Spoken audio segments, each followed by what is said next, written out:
ನಮಸ್ಕಾರ ಎಲ್ಲ ಬಂದರಿಗೂ farmers king YouTube channel ಸ್ವಾಗತ.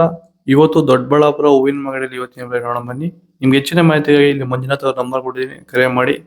ಇಲ್ಲಿ ವಾಟ್ಸ್ಆಪ್ ಗ್ರೂಪ್ ನಂಬರ್ ಕೊಟ್ಟಿದ್ದೀನಿ, ಮೆಸೇಜ್ ಮಾಡಿ. ವಾಟ್ಸ್ಆಪ್ ಗ್ರೂಪ್ ಲಿಂಕ್ ಬರುತ್ತೆ, ಪ್ರತಿಯೊಬ್ಬರು ಜಾಯ್ನ್ ಆಗಿರಿ. ಪ್ರತಿದಿನ ಅಪ್ಡೇಟ್ ಕೊಡ್ತಾ ಇರ್ತೀವಿ. ಈ ವಿಡಿಯೋ ಎಲ್ಲ ಲ್ಯಾಂಗ್ವೇಜ್ ಎಲ್ಲ ಬರುತ್ತೆ. ಪ್ರತಿಯೊಬ್ಬ ರೈತರಿಗೂ ಈ ವಿಡಿಯೋ ಶೇರ್ ಮಾಡಿ.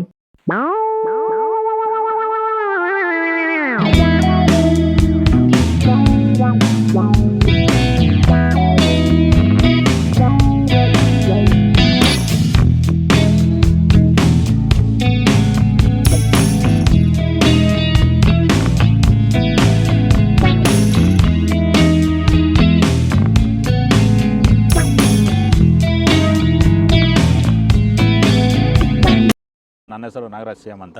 ಎಷ್ಟು ವರ್ಷದ ಗಿಡ ಇದು? ಸರ್ 2.5 ವರ್ಷ ಗಿಡ. 2 ವರ್ಷ ಗಿಡ. ಮುಂಚೆ ವಾಟರ್ ಸಾಯಿಬಲ್ಲು ಏನೇನೋ ಬಿಡ್ತಾ ಇದ್ದೆ. ನನಗೆ ಯಾಕೋ ಅಡ್ಜಸ್ಟ್ ಆಗಲಿಲ್ಲ. ರೋಗನೂ ಜಾಸ್ತಿ ಇತ್ತು, ಟ್ರಿಪ್ಸು ಜಾಸ್ತಿ ಇತ್ತು. ತುಂಬ ತಲೆ ಕೆಡಿಸ್ಕೊಂಡೆ. ಸ್ವಲ್ಪ ಮಾರ್ಕೆಟಲ್ಲಿ ರೇಟ್ ಹೋಗ್ತಾ ಇರಲಿಲ್ಲ. ಆಮೇಲೆ ಪ್ಯಾಂಟ್ವೆಲ್ ಅಂತ ತಗೊಂಬಂದು ಬಿಟ್ಟ ಮೇಲೆ ಬಡ್ಸು, ಕಲ್ಲರು, ಈ ದಪ್ಪ ಹೂವು ದಪ್ಪ ಎಲ್ಲ ಚೆನ್ನಾಗಿ ಬಂದಿದೆ. ಕೆಜಿ 70 kg 30 kg ಬಂದು ನಾವು ಸುಸ್ತಾಗಿತ್ತು. ಇವಾಗ ಪ್ಲ್ಯಾಂಟ್ ಮೇಲೆ ಬಿಟ್ಟ ಮೇಲೆ ಇವಾಗ 100 kg ಗಂಟ ಹೋಗಿದೆ ಸರ್. ಏನು ತೊಂದರೆ ಏನಿಲ್ಲ. ಖಂಡಿತವಾಗಿ ರೈತರೆಲ್ಲ ಬಿಟ್ಬೋದು, ಏನು ತೊಂದರೆ ಇಲ್ಲ.